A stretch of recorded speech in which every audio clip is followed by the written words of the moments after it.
The WNBA should have seen this coming. 18 months ago, forward Angel Reese and the LSU Tigers beat guard Caitlin Clark and the Iowa Hawkeyes in the NCAA championship. Reese celebrated by walking around the court pointing at her ring finger and mimicking Clark's "you can't see me" celebration. From that moment on, a rivalry between the two phenoms was born.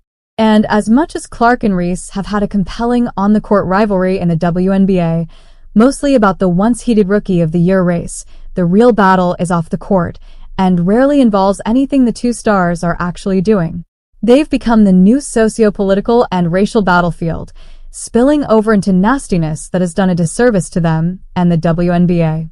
The noise has overshadowed their brilliant statistical seasons.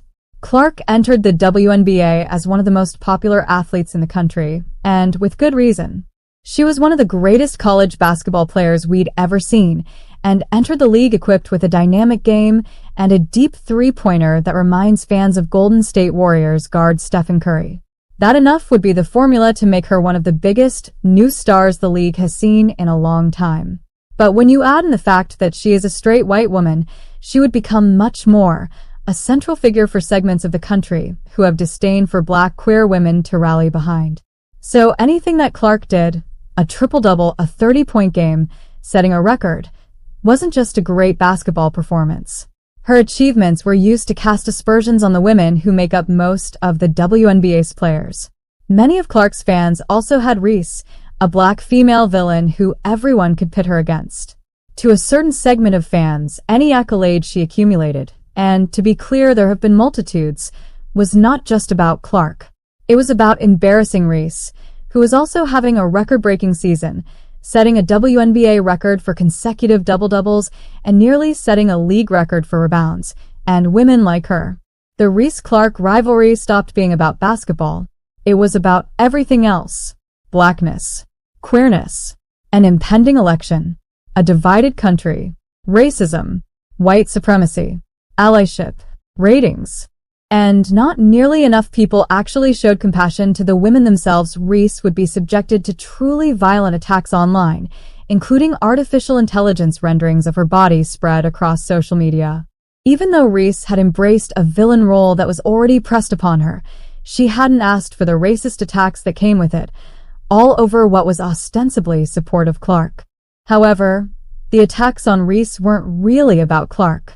They were about hating Reese as a confident, outspoken black woman. The Clark phenomenon was about two distinct groups of people. One group is full of genuine Clark fans, the people who are enamored with her court vision, shooting, and connection with the audience.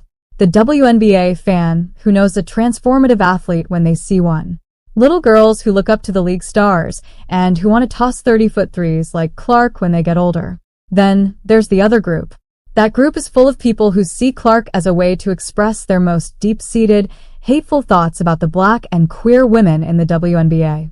As soon as Clark entered the league, any resistance she received, a hard foul, a comment about the way she's covered, her being mocked for flopping, became a referendum on how black queer women feel about a straight white woman, and a way to repeat harmful stereotypes about the women in the WNBA. Clark's campaign through the WNBA left a trail of harmed black women in her wake, even as she maintained her neutrality and never harmed the women herself.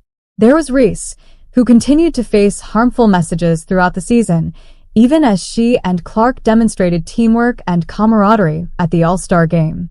There was Chindi Carter, Reese's teammate on the Chicago Sky, who committed a flagrant foul on Clark and was subjected to vitriol online and harassed by a fan outside of the team hotel. Sun guard Dejonai Carrington received death threats and was called racial slurs after she accidentally hit Clark's eye during a playoff game that left her with a swollen eye. There was Cheryl Swoops, the all-time great, whose flawed and sometimes ill-informed sports takes about Clark have attracted online harassment. Even Clark's teammate Aaliyah Boston had to shut down her social media after fans blamed her for the team's early struggles. But this isn't just about the string of black, queer WNBA players who have been brutalized by misogynoir. Clark is a victim here, too. Her rookie season has been tainted by the same racism and misogyny that has targeted the women in her WNBA community. Instead of being supported because of her on-court brilliance, Clark is being dehumanized, having a caricature of hateful idolatry erected in her name, when all she wants to do is play basketball. Plenty of straight white women have spoken up about their own privilege and tried to tamp down the vitriol their black peers face. And how could they not? How could anyone want to stay silent when their teammates, peers, and friends are constantly bombarded with hate speech? It's just human decency to want to stand up for the people you share locker rooms with. Las Vegas Aces guard Kelsey Plum, UConn guard Paige Buchers, and others have done so. It's a reasonable expectation for everyone to share the responsibility to band together. Clark, to her credit, has spoken up in support of the black women who came before her, doing so on SNL before she was even in the league. And she's answered questions about fans in news conferences before finally delivering a full condemnation of racism WNBA players have faced. But here's the problem. The racism won't stop. The anti-gay bias will carry on unabated. And the misogyny will only persist. And as long as this is done in Clark's name, she will always be expected to answer for them and be looked at to quell a movement that she didn't create. Imagine the kind of pressure that places on someone. Imagine the distraction from on-the-court accomplishments that come when the people who claim to support you don't care about those accolades either, and the people who want to support you, the player and person, are the same ones inundated with abuse at every turn.